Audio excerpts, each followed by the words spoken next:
What up, Cavs Nation? I'm your host, Ethan Sands, and I'm back with another episode of the Wine and Gold Talk podcast. And today, I'm coming to you with one of the weirdest days in the NBA that I've seen in a while. And yes, that's me looking through the NBA scores list and taking a look and seeing different scores, different teams being won, like underdogs. It felt like a day for them that they might have won.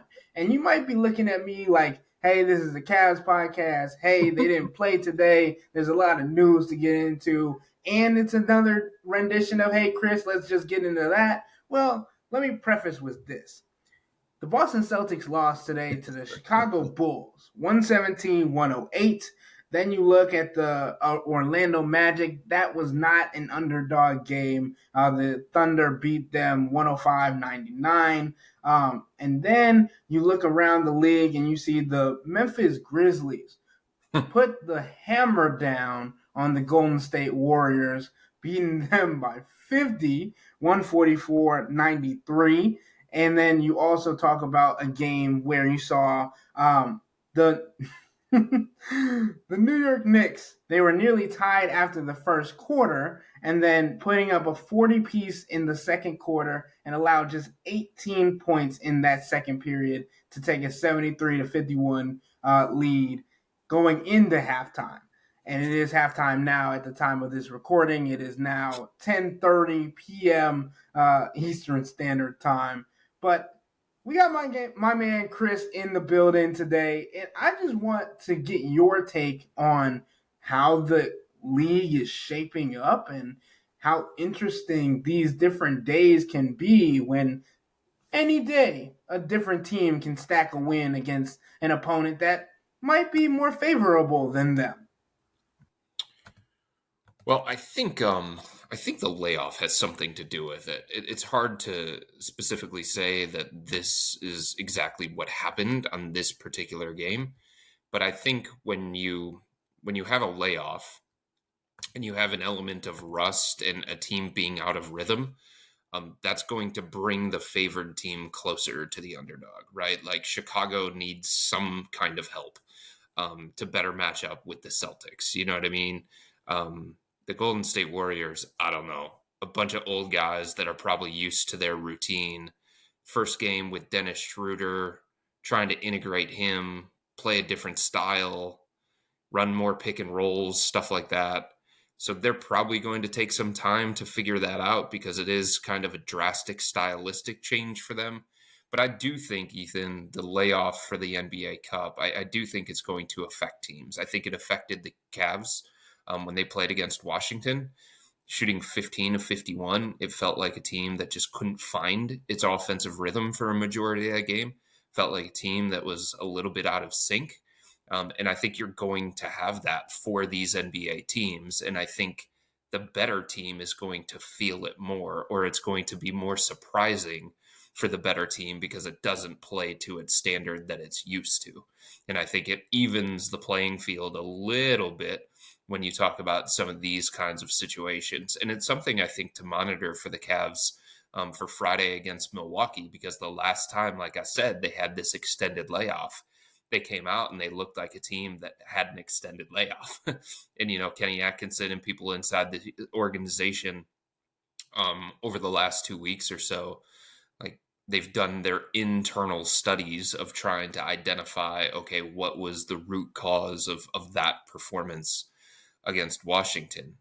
Not something that really bothers them all that much, not something that impacts them in the bigger picture, but for the sense of if we get into another situation where there's a long layoff, what do we do differently?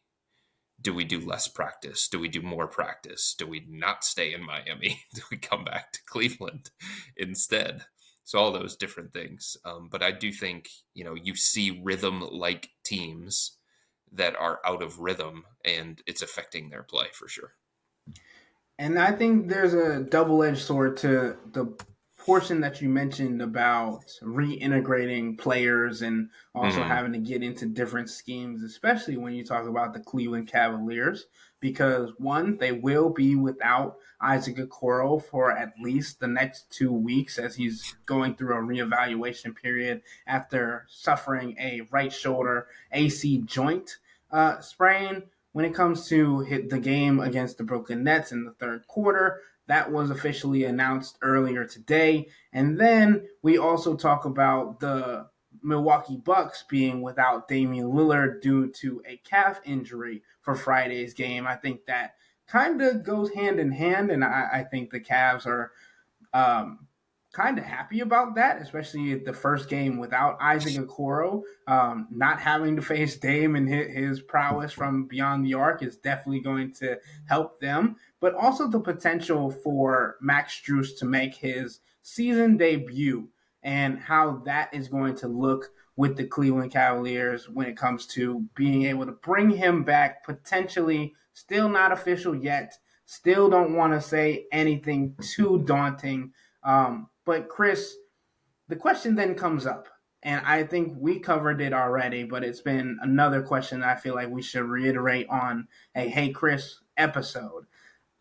Does Dean Wade or Max Strus start if Max Strus comes back? And I think the answer for both of us would be a resounding Dean Wade, not only Hmm. because of the minute restriction from Max Strus, but also just what Dean brings as a third big in the front court alongside Jared Allen and Evan Mobley. What do you say to that? I think it's less the second part of that equation that you were talking about, and I think it's more the first part of the equation. I think it's Max being on a minute restriction. I think it's Max not being ready to play starters minutes, and it's just easier to manage a guy's workload when he's coming off the bench as opposed to in the starting lineup. There are less things that you have to do when it comes to tweaking your rotation and your lineups to make that work. So my understanding is that Max is going to come off the bench. He is going to be on a minute restriction, and the likelihood is that Dean is going to slide into that starting lineup. Um, it's no knock against Dean, what I'm saying, but it's not necessarily a situation where the Cavs need Dean's size or they want a specific matchup. It's just Max isn't at a point right now where he's ready to play starters minutes. And I think, Ethan, it's probably going to be maybe a week, maybe 2 weeks that he's going to maintain this minute restriction because the Cavs aren't going to push this. They're not going to push it too fast, too soon.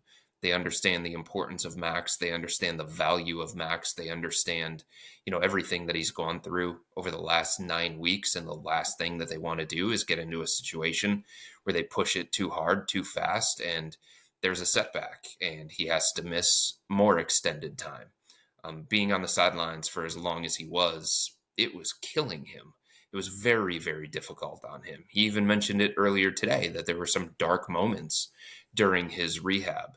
So I think this minute restriction is probably going to be a week, maybe 2 weeks. I actually think it's going to coincide with Isaac Okoro's absence. And during that stretch, it's going to have to be on Dean to take advantage of this opportunity and show that he's ready to step into that part-time starter role, just the way that he did at the beginning of the season when the Cavs opened the season with Dean as the starting small forward as opposed to Isaac. And then when Dean, stepped away from the team for a couple of days because he was dealing with an illness, then Isaac stepped into the starting job and he never relinquished it. So this is an opportunity for Dean because we know what the math is going to be like when Max comes back to the lineup and when he has his minute restriction lifted. And we understand that there are multiple players at the back end of this rotation, Ethan, that are going to, get their minutes trimmed in some capacity, some more than others. And I think Dean is one of those. Especially if Isaac's going to continue to be as effective at both ends of the floor as he's been, and especially if Dean is going to continue to struggle on the offensive end of the floor. So this is an opportunity, I think, for Dean, to step into the starting lineup, find his offensive rhythm, something that has been lost, maybe find his jumper, and see if he can make the decision a little bit more difficult on Kenny Atkinson. And I think that makes a whole lot of sense, especially in the grand scheme of things when you talk about trying to help Dean Wade try and get his feet back up under him, and that's more ways than one when it comes to his jump shot and all those different things. But let's get into some of these questions, Chris. It is now time for another rendition of Hey, Chris. And if you guys want to become or be able to send in your questions for another episode like this, which we do once a week, sign up for Subtext. That's a way to have your voice heard, to even get a small shout out on the podcast if you leave your name or city and all those different things when it comes to another episode. And this is where we get started. So, to begin, the question is from our guy Chris in Lakewood. Good name, good name.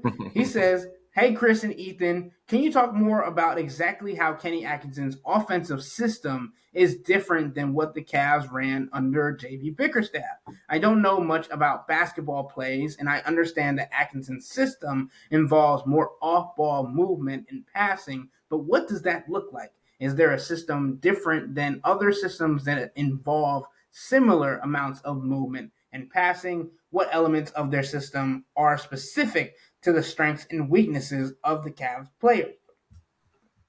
And I think, I think the main thing to me is that there's diversity within the offense and there's less predictability with the offense. Over the last couple of years, to put it simply, the Cavs were over reliant on the pick and roll under JB Bickerstaff, and they just didn't have a lot of other variations within the offense. There were other things that they were doing, of course.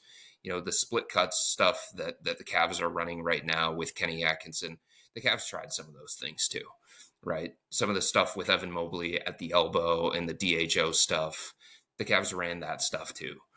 But when it came down to it, there was so much of a reliance on the pick and roll. There was so much of a reliance on Darius Garland and Donovan Mitchell. And there's so much predictability within the offense that it just made the Cavs a little bit easier to guard.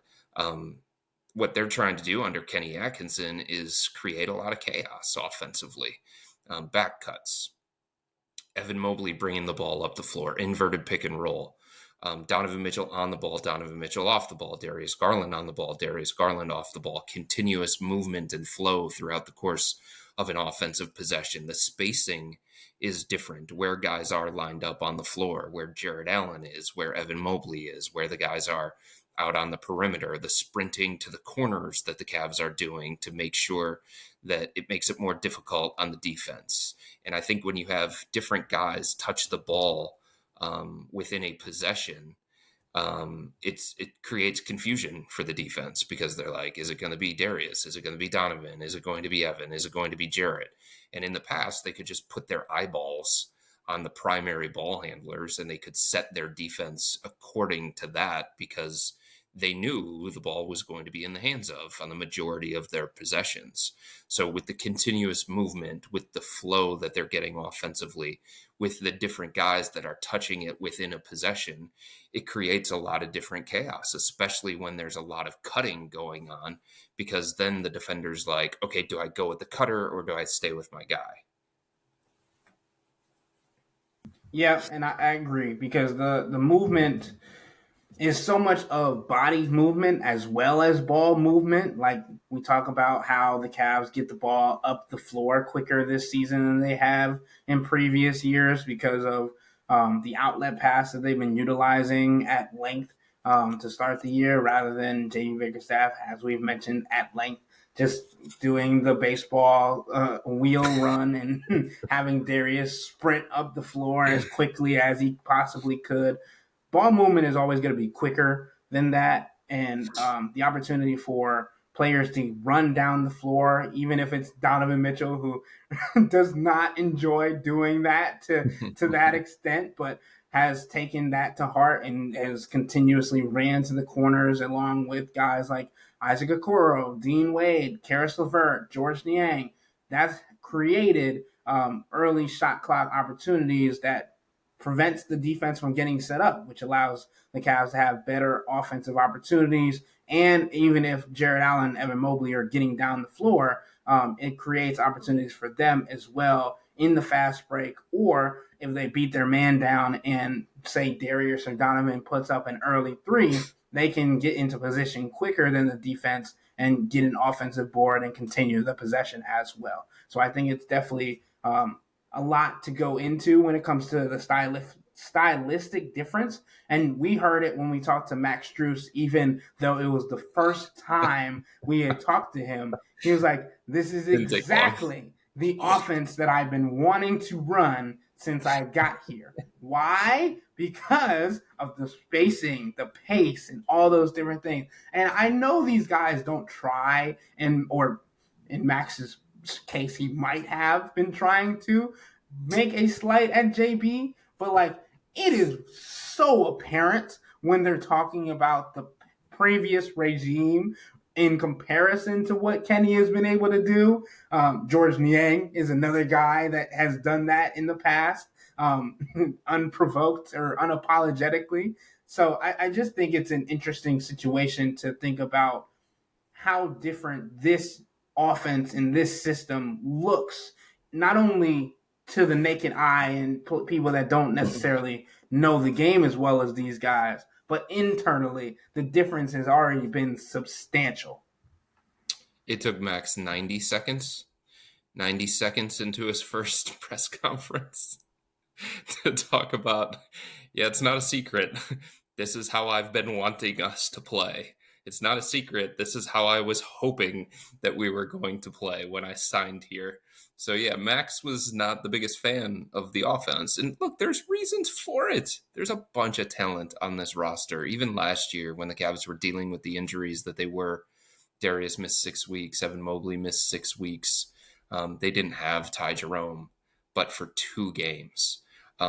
So this team is different in terms of personnel, in terms of what was available to the previous coach and JB Bickerstaff. But look, like everybody felt it within the organization. And even going back to them coming off the postseason loss against the Knicks, members of the front office sat down with JB and they said, basically, in no uncertain terms, make this offense better.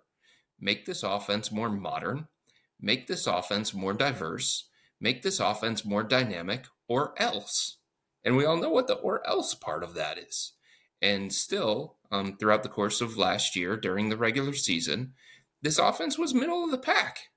How's it middle of the pack with this level of talent? That's what the front office was thinking, right? That's what some players were thinking, including Max.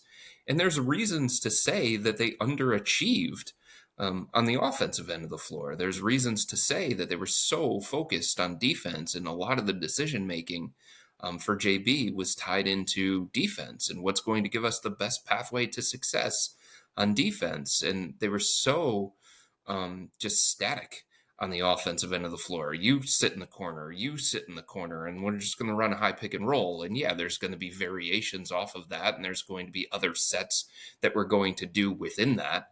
But for the majority of it, like Max Strus, yeah, I mean, he had some opportunities as a playmaker. He had some opportunities to come off of pin downs and come off of screens and stuff like that. But it wasn't the kind of offense that bothered opponents.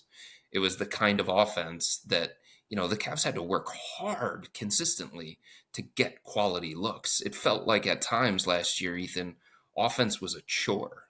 And now it's just coming easy for these guys. It's coming naturally for these guys. It's become a surprise when they don't hit 120 points in a game.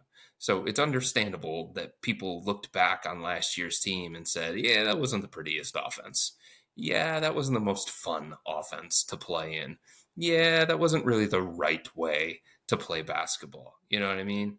So it's not surprising that a couple of the more vocal veterans have been the guys who are just naturally outspoken. But I did think it was hilarious that it took 90 seconds into his first press conference coming off of a 9-week layoff for Max to basically say, yeah, you guys could tell I wasn't really a fan of the offense last year. I just pulled up Max Strus's quotes from the last game of last season, Game 5 against the Boston Celtics. Yeah. This is what he said. I'm disappointed. I think this team is capable of a lot more, Yeah. especially with the talent we have in this room. Hopefully, we take that to heart, have a good summer, and come back hungry next year. He then went on to say, I still think we had enough to do it, just came up short. Obviously, woulda, coulda, shoulda if we were fully healthy, but can't think like that. We had what we had and went out and did what we did, went down fighting. So, like, that was the indication. And Chris, I know you've talked about this at an abundance over the offseason of what Max Strus um, has thought about the offense last Mhm. year and all those different things. Like for him to say that, and then the Cavs to bring back 13 of the same 14 guys, and to have the top rated offense in the NBA, along with um, the best field goal and 3-point percentage. It just shows that he was right.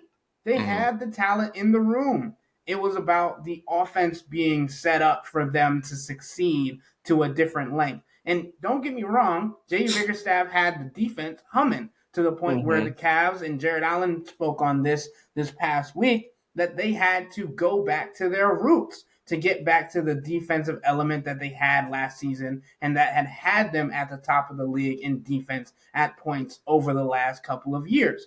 And coupled with that, they're one of the best net rated teams in the league overall. And that's not just because of their offense, it's because they're also a top 10 defense. And that's kind of been the give and take that we've talked about this year is how important it's been for them to be a top ranked offense while also maintaining a top 10 defense if that's the stylistic type of play that they wanted to go with. But I wanted to Mhm. get into the next question from Dre. He says he lives in both DC and South Dakota at different times. A little soft flex for the guy Dre. He then asked about Karis LeVert. What do you think are the chances that he will be named the sixth man of the year in the NBA? His metrics are as good as anyone else, including the favorite Peyton Pritchard. And my other question is whether you know if the Cleveland Cavaliers PR department is likely to aggressively push his candidacy for that award aggressively. Do they do that? Um, and Do they ever? yeah. So to start off, I think we have to go back to the original first listing of the six man of the year metrics when it comes to ESPN, NBA.com. I forget who did it, but Mhm.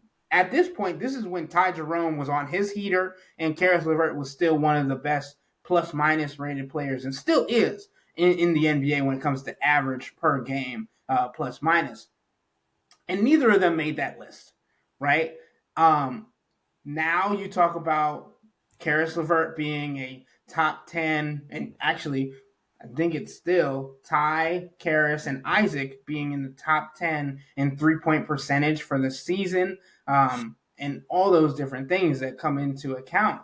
And I think it's interesting when you talk about how Karis LeVert may still be overlooked in a league that is based on scoring and based on impact and all those different things. But Chris, why do you think, or do you think, Karis LeVert should be in this conversation? And I know you wrote about this recently. So he should be in the conversation, and he's going to be in the conversation. Odds makers have him as fifth right now. Peyton Pritchard is the clear cut favorite.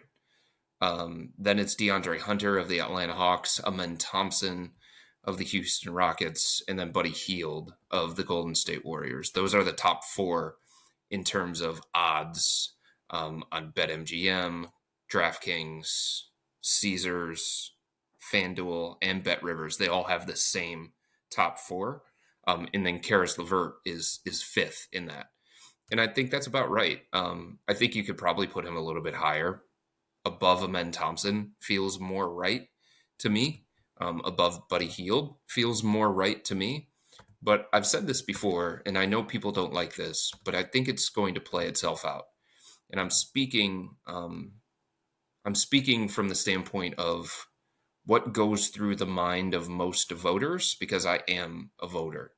And I've talked about this before. A couple of years ago, there were fellow voters around the NBA that called me around voting time and just asked for my opinion on various Cavs and their candidacy for these different individual awards. And one of the things that they ran into, they didn't know, with the Cavs being the best defense in the NBA at the time, they didn't know who they should have given more credit to. Was it Jared Allen? Was it Evan Mobley? Who do we put on our all defense ballot? Who do we put in the running for defensive player of the year? Because when you have so many different guys contributing to the success of the team, which is the case right now for the Cavs, they're 23-4. It's not because they have a clear-cut MVP favorite, a heliocentric offensive force like Nikola Jokic, right? It's a sum of the parts kind of thing. It's some nights it's Darius Garland, other nights it's Evan Mobley, other nights it's Donovan Mitchell, Karis LeVert coming off the bench to provide a spark. George Niang's been great.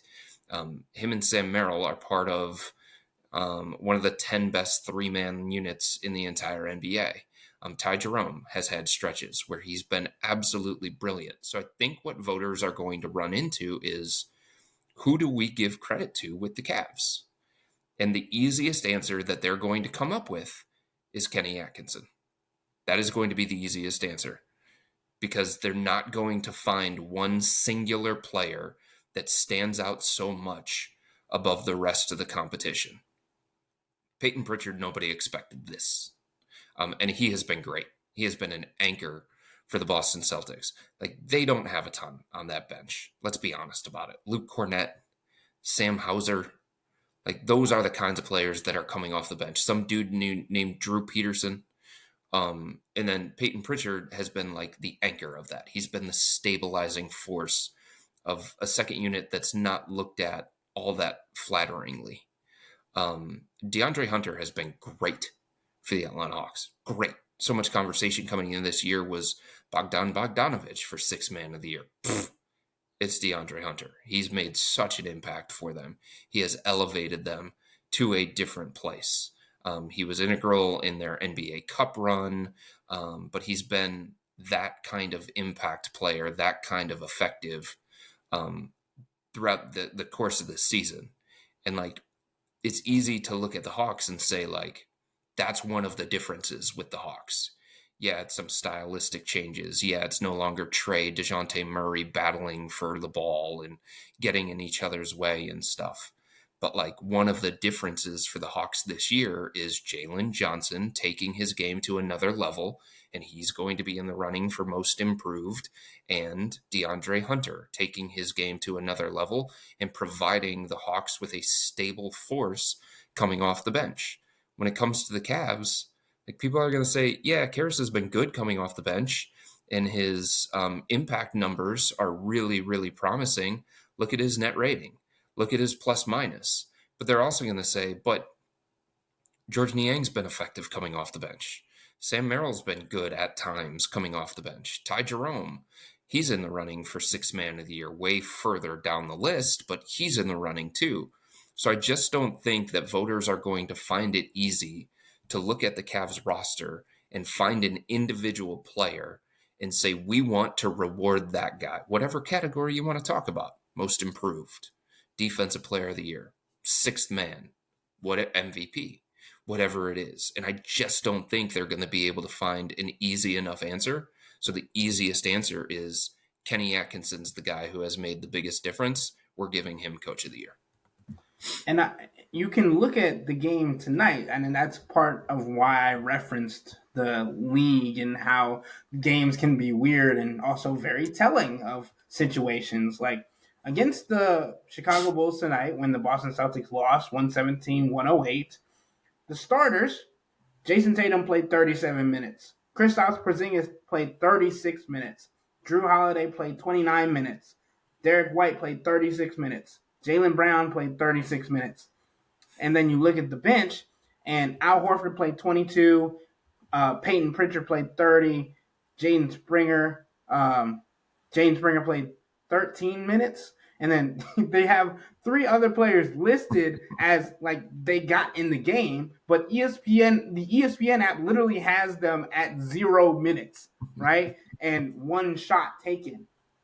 A combined 16 points by the Boston Celtics bench, 2 by Al Horford, the other 14 by Peyton Pritchard, and every other point scored in the entire game was by a Boston Celtic starter. So that kind of tells you how important Peyton Yes. Pritchard is to Yes. that team. It Yes. draws a very distinct picture, right? And I think you also look around the league, right? And like you mentioned, Chris, the Atlanta Hawks played against the San Antonio Spurs today. And unfortunately for them, Victor Wembanyama had one of those nights where he just looked unstoppable, right? 42 points, 7 threes, and then you look at what Jalen Johnson was doing, as you mentioned, 22 points, 9 rebounds. DeAndre Hunter led the way in scoring for the Hawks, Right. 27 points.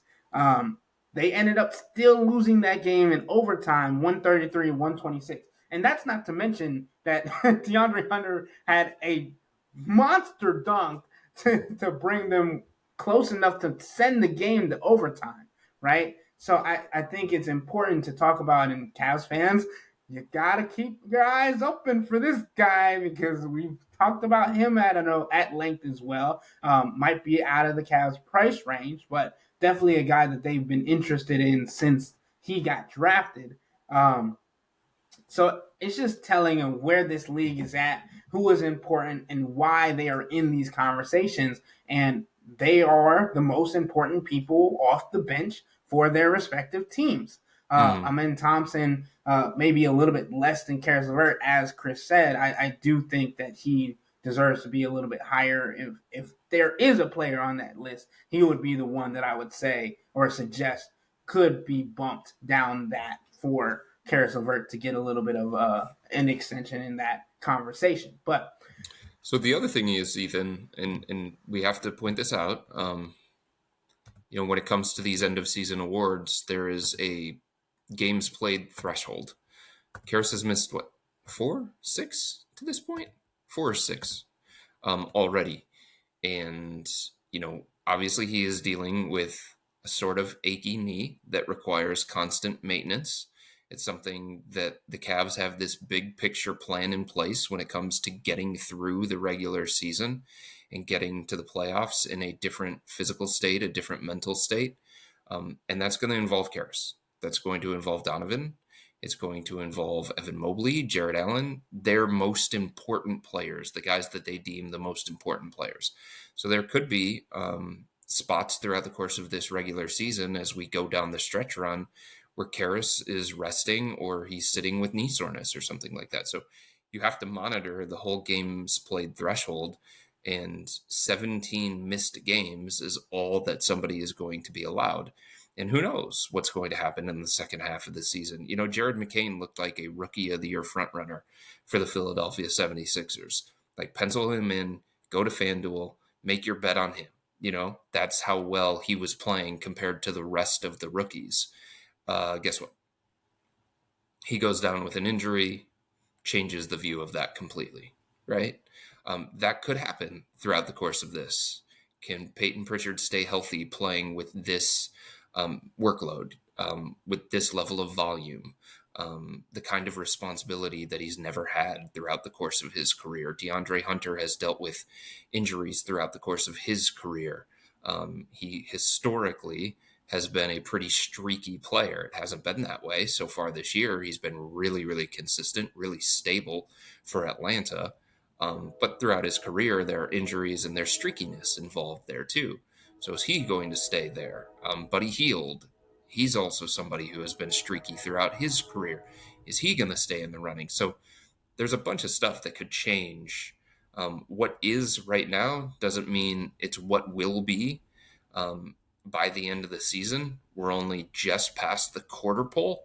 And for Karras to already be, according to odds makers, fifth, it tells you that he is getting recognition and people do understand the impact that he has made and the value that he brings to the Cavs. next question from our subtexters comes from Brian in San Diego. He says, in the buzz around Max Strus coming back, from his injury, I think we are all forgetting that there is only one basketball, and the core four needs their touches. Perhaps we are better off with Dean Wade in the starting lineup and Strus off the bench. I believe he's talking about long term. You can't have Evan Mobley getting more touches and the core four still getting their shots and Strus being Strus. Strus coming off the bench gives him more freedom to be dynamic offensively. What are your thoughts? I think the benefit to somebody like Max is that he is a blender, and he's somebody who can find a way to impact a game and impact a lineup in a positive way without taking 10 to 15 shots per night. He's a threat everywhere he goes. The defense has to pay attention to him in a different kind of way than they do with Dean Wade, than they do with Isaac Okoro. The movement that he creates, he doesn't need the ball in his hands to do that, to create that level of chaos and that confusion. Just being out there, he can make an impact. So if you look at his numbers last year, Ethan, he only took about 10 shots a game. Is there room for him to take 10 shots a game? Probably not. But you probably take like 8. I think there's room for him to take 8, especially if Darius and Donovan are going to attract so much attention. Somebody's going to get those open looks. Think about the open looks that Isaac Okoro gets. Think about the open looks that Dean Wade has gotten since going into the starting lineup. And now project those as shots that Max is going to get. It's different, right? It's different for a defense. Are we going to sag off of him? No, we're not, because we understand his reputation, we understand his history, and we understand that he's just a better pure shooter than these other guys.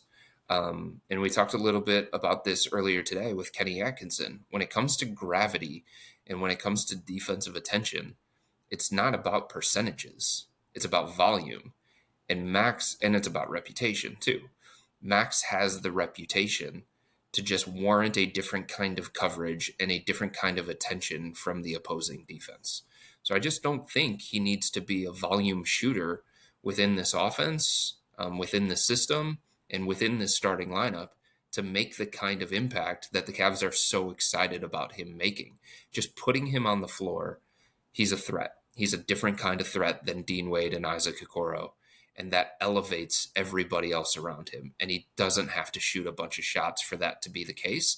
And he doesn't have to go out there and score in double figures for that to be the case either. I'm very curious, if there's a way to, because this is just me speculating, because a lot of the time when Max were to get a high volume amount of shots, and we know him to be a high volume shooter when it comes to 3-pointers, because over the last 3 years, when he got the reputation of a shooter as he has, he's averaged at least 6.5 threes per game over the last 3 years as at the minimum. Last season in particular, it felt like when Max got on a heater, it was in one quarter, and he would take off and be like, and everybody would feed him the ball. And for the remainder of the game or whatever else was necessary, he would do what the game called for.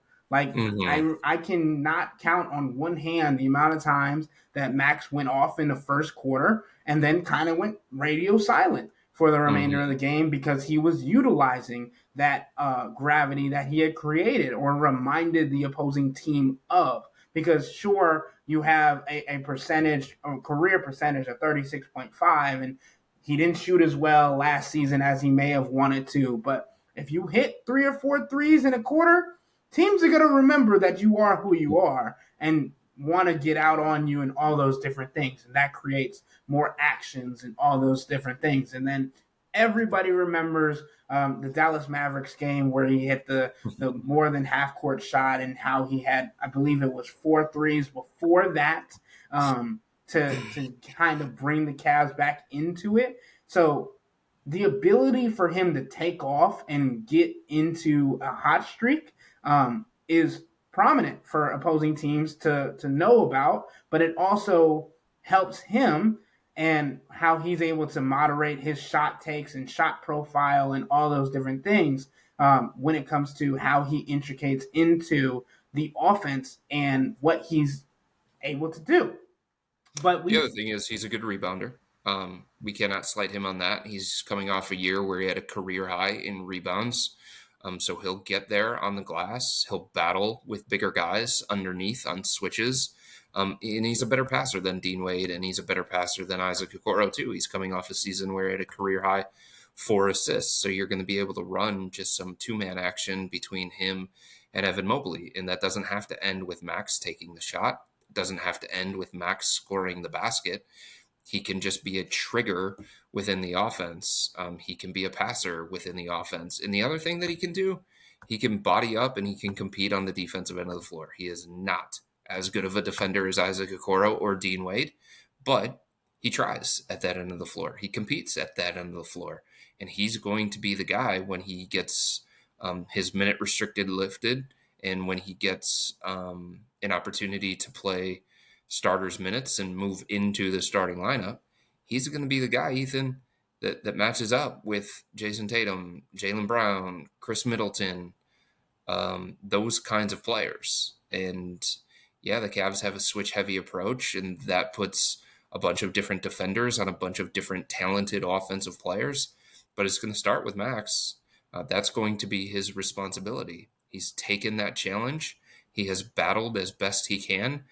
He doesn't have ideal size for the position, but what he lacks in size, he makes up for with aggressiveness and competitiveness. So that's another responsibility that he's going to have that is really important, that doesn't require him making shots. Kenny Atkinson said earlier into the season when Max Strus was listed as out and Kenny Atkinson was trying to figure out rotations and all those different things, we went through who should be starting. We went through what could happen with this lineup. And a lot of those different things have come to fruition. And Kenny said it's going to be based on matchups, right? Mm-hmm. And I keep saying that I feel like I know. It's not. I know it's not going to be based on matchups. I know it's not, and we've gone back and forth on this off camera throughout the season. But I think Kenny has shown that he's capable of doing that, even though it's not as traditional and it's not what may end up being the end game when everybody is healthy, because you like having stability and those types of things. But I think he's shown that he is willing to ride the hot hand and he's willing to change what he initially planned. But he's not changing his lineup based on matchups. He hasn't done that throughout the course of this thing. Isaac Okoro has been the starter at small forward since the minute that Dean Wade stepped away from the team because of his illness. And before that, Dean Wade was the consistent starter at small forward until he was unavailable to play for a 2-game stretch. So he's not doing it based on matchups. He's not going to do it based on matchups. That is very much coach speak. That is very much a fraudulent thing that he is trying to get people to believe, because there is no evidence of that whatsoever. Now, that doesn't mean that he doesn't have a feel for the game. And if Isaac's playing poorly in the first half, or Dean is playing poorly in the first half, he starts the second half a different kind of way, or he finishes the game a different kind of way, or he gives a majority of the minutes to somebody different in the second half. He has shown that flexibility, and a coach has to be that level of flexible. But he's not changing his lineup on a weekly basis. He's not changing his lineup on a nightly basis. He's not changing his starting lineup on a bi-weekly basis. That's not happening. When Max Strus is healthy enough to play starters minutes, when Max Strus does not have a minute restriction anymore, he will be in the starting lineup. All right. You heard it here first, everybody.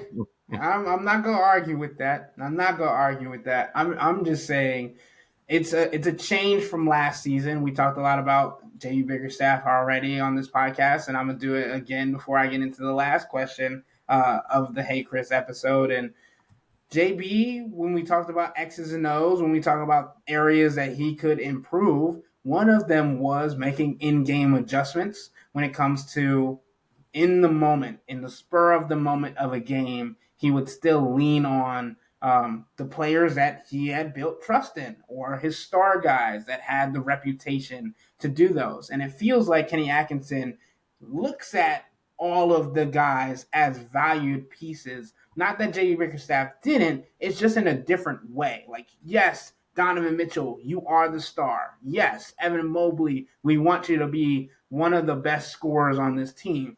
But if Sam Merrill, George Niang, Karis LeVert, whoever you want to name it, Ty Jerome are having a great game, you might have to take some minutes away to give them some minutes. And it might not be the stars necessarily, but it could be DG's minutes. It could be Jared Allen's minutes. It could be other bench players in the second half or whenever the hot streak happens. You talk about Karis LeVert having a hot streak in the first quarter against the Brooklyn Nets. The game plan changed then, not in the second half. So being able to make adjustments on the fly is one of the reasons that Kenny Atkinson is so beloved in the locker room, but it's also why he has the respect of all of the guys, because it's not just for one player or another, it's for everybody. But By the way, you brought up Ty Jerome. When Max comes back and he gets a normal-ish workload, we've talked about this, and this team is close to full strength. That means Isaac Okoro is recovered from his shoulder issue as well. They could walk into a situation where different guys toward the end of the rotation are just getting a couple of minutes pulled from them here or there. Keep an eye on Ty Jerome. Keep an eye on his workload. It is starting to go the other way already. The other night against Brooklyn, 16 minutes. Washington, 10. The only time that he has played 20 minutes in the last 3 weeks, basically, was once against Miami, and that was 21 minutes. So that is a situation to keep an eye on. How much does Kenny feel like he needs that other ball handler? Or does he feel like he needs Sam Merrill and the things that he brings to the table? Because Sam's a different stylistic player than Ty. Everybody can understand that. So if Kenny leans into the style of continuous movement, three-point shooting, creating some level of chaos, he has praised Sam Merrill for the defense that he has played. And this doesn't mean that Ty is just going to go into a situation where he gets a bunch of DNPs. But just watch how many minutes he gets a night when this team is closer to full strength. I think there's some wonder within the organization. I think there's some wonder within the Ty Jerome camp about just how involved and how consistent will his workload be when this team is at close to full strength, because there's already signs of him, losing playing time to some of these other guys in the rotation. I'm glad you brought up Sam Merrill, because that's where we're going to end this podcast. This subtexter says, has there been a change with Sam Merrill's shooting form? While the rest of his game has expanded, it seems like his three-point shooting has gone down. If he had any open shots last year, it felt like it was automatic. Not so much this year. And I know this was asked today at practice. I was not a part of that. I was scrambling to get the Isaac Okoro breaking news out. But Chris, when you guys were talking about Sam, what did Kenny allude to the issues with his shot being? And did he have any level of concern with Sam Merrill's shot? He didn't seem to have any level of concern about it. Donovan didn't seem to have a level of concern about it. Kenny's theory, his working theory, and he told all of us to argue about this on podcasts and Substack and Subtext and all these various platforms. He said his theory is that Sam's playing more. Sam's getting more minutes. Sam's getting more attention from opposing defenses. The kinds of shots that Sam is taking are heavily guarded. They're on the move. They're difficult shots. Some of them might feel a little bit more rushed because he feels like he's got to get the shot off quickly, because he's not somebody who creates a lot of space, right? The movement within the offense, his own movement, that's the thing that's supposed to create the space for him. The attention that Donovan commands, the attention that some of these other more reliable and better players command, that's what creates looks for Sam. But, defenders are right there with him. They're sticking on him. They're guarding him a different kind of way because he has a reputation, because he's on the scouting report, because teams are paying more attention to him, because he's playing more consistently. And Kenny's working theory right now is that the more you play, the more you're exposed to a defense, the more that your flaws could get exposed, the more tired you could get throughout the course of a game. Um, and I think there's some truth to that. I also think it's just, and I've talked to Sam about this just in passing, not a detailed conversation about this, but just in passing. I said to him one time, I said, "You've got to take the most difficult shots in the entire NBA, like quick trigger, on the move, barely having his feet set, um, guys, chasing after him, guys trying to get these contests." I would have to really, really dig into the numbers in terms of how many of his shots are open, how many of them are wide open, how many of them come with the defender inside 4 feet and stuff like that. And I haven't done that to this point. It's on my list of things to do, but it just feels like to me that he takes some of the most difficult shots of any player in the NBA. And when you're somebody like Sam and you're only going to get, what, 3 to 5 shots per game, maybe on the high end, it's going to creep to 8, depending on a matchup, depending on who else is available that night. There's a lot of pressure to make some of those shots. It's not like Donovan who's going to get 25. So the percentages are going to be a little bit more favorable, and there's going to be more opportunity for him to work himself into the offense, work himself out of a shooting funk, and things along those lines. So I just think, and I'm not trying to make excuses for him, he's got to make shots. That's part of the reason why he's on this team. It's part of the reason why he gets consistent minutes. But I think he's got a hard role. I really do. And I think part of that is reflective in his shooting percentage. But I don't think there's anything that has changed mechanically. I guess you could probably look at, he was fighting through ankle soreness. Is that preventing him from getting the kind of lift that he normally gets? He was dealing with a wrist injury, that reoccurring soreness. Was that affecting him either physically or mentally? I guess you could kind of look at those, and those things are worth considering and continuing to monitor as the season goes on. But I think it's just a situation where he's got to shoot his way out of it as best he can. And sometimes it can be hard to shoot his way out of it if he's only going to get the limited number of shots that he's going to get. And just to quickly run through some numbers, Chris mentioned the wide open or open stats for closest defender of 10 or 10 plus feet, because we know Sam Merrill's majority taking 3-point shots, and if he's driving to the lane, it's going to be contested, so that wouldn't take into account in this stat. He's averaging 2.9 3-point attempts again while being wide open. That means 6 or more feet from the nearest defender. He's averaging 37.3% on these shots. Yeah, that's not good enough.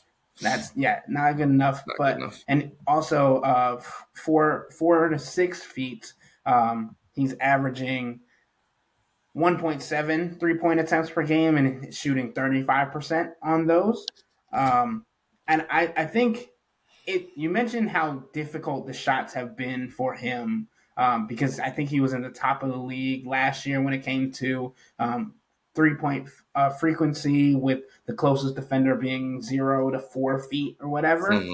And he might be caught off guard with the amount of space he's gotten for parts of this season, because he's not been a part of a team where he's had so many actions being ran to free him up or that make people disperse and kind of leave him by himself. That's more so what it's been when looking at it for me, is you see everybody kind of spread out on the defensive end trying to get to Donovan, Darius, J.A., Evan Mobley, and then it kind of just leaves Sam by himself, and he kind of looks around and is like, oh, I'm open. and it's not like one of these football players where it's like, I'm always open, yada, yada, yada. Like, no, he's actually open. And it's, for some points, it's like the first time in his career that he's had the amount of space that he's been given this season. And I definitely think the ankle injury along with the wrist injury could be compounding. Fatigue as well. He's playing some of the most minutes of his career and also taking some of the most beating on the defensive end. Kenny Atkinson said he was like in the 70th percentile when it comes to defense. So he's taking that task more to straight on, and that also creates fatigue. So I think it's interesting to monitor Sam, but as Kenny Atkinson said earlier into the season, he's not playing because of his shot because everybody Not knows it. only, yeah, Not not not only playing. only right, fair enough, but he's playing also because of his defense, his gravity, and what he can bring. But now with Max Strus coming back, how much or potentially coming back? Let me not get aggregated. Um, how that could change or where they'll use him, especially in these lineups that could use both of them or create gravity in those kinds of ways. Yeah, the other thing, and I'm looking at this right now. I'm just wondering, how much opportunity he's getting in terms of his shot on catch and shoot versus, on the move type shots too. I don't know. I don't think I'm going to be able to find it in time, unfortunately. But that's something that I'm going to continue to monitor with somebody like Sam because all of these guys would prefer catch and shoot opportunities rather than coming off of these screens and stuff like that. Yeah, I mean, he's only shooting 34% on catch and shoots. That's not good enough either. So I think the bottom line is he's got to be better when it comes to shooting the ball, no matter how the looks are going to come for him. But there's not this belief that this is the kind of shooter that Sam is. You know what I mean?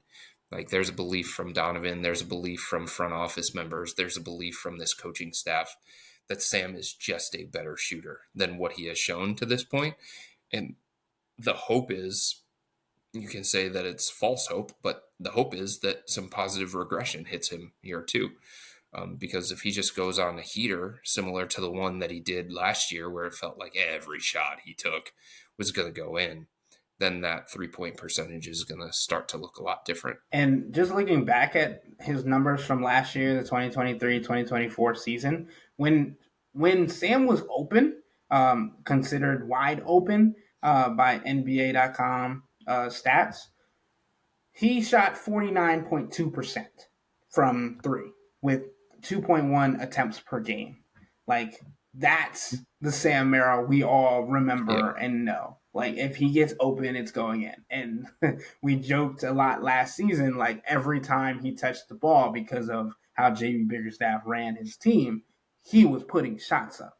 And that was the necessity that he felt. And he was like, he didn't, not to put words in his mouth, but there was more focus on him scoring the basketball than him playing defense and being Mm-hmm. a liability on that end of the floor. So I definitely think that's something to take into account when you look at the stats and everything that he's dealing with this season. But not going to make And any he also excuses said for him. something earlier today, Ethan, that he doesn't think that he can take Sam out of the rotation. Even though he is struggling with his shot right now, and it's very clear that he's working on it extra hard before practice, after practice, going through these workouts that simulate some of the shots that he's going to get throughout the course of a game. Kenny admitted that his shooting percentage is not where the Cavs thought it was going to be. But he even said, I don't think Sam's coming out of this rotation because of the other things that he brings to this offense and the other things that he brings to this team. So I thought that was noteworthy that he brought that up today. Alrighty. Well, that'll wrap up today's episode of the Wine and Gold Talk podcast and also the latest episode of Hey Chris. Thank you guys for sending in all your texts, and we will get to you if we haven't already. Because I know if you sent in a question and you feel like you didn't get an answer, even though by proxy of an answer that we gave, we'll hit you individually on subtext so you can also feel like we are contributing with you guys. We want to feel like everybody is getting involved and having their voice heard. That's what subtext is for. It's for creating a community, and we want more people to join because we feel like we give a lot of insight. Chris has been giving insight throughout the entire season when it comes to how important this team aspect, the different players are, injury updates, injury prognosis when it comes to all those different things. And the first people to get that information was our subtexters. So with that being said, I think you should subscribe to Subtext and get all this needed information, but also send in your questions for next week's episode of Hey Chris. So sign up for a 14-day free trial or visit cleveland.com/Cavs and click on the blue bar at the top of the page. If you don't like it, that's fine. All you have to do is text the word stop. It's easy, but we can tell you that the people who sign up stick around, because this is the best way to get insider coverage on the Cavs from me, Chris, and Jimmy. This isn't just our podcast, it's your podcast. And the only way to have your voice heard is through Subtext. Y'all be safe. We out.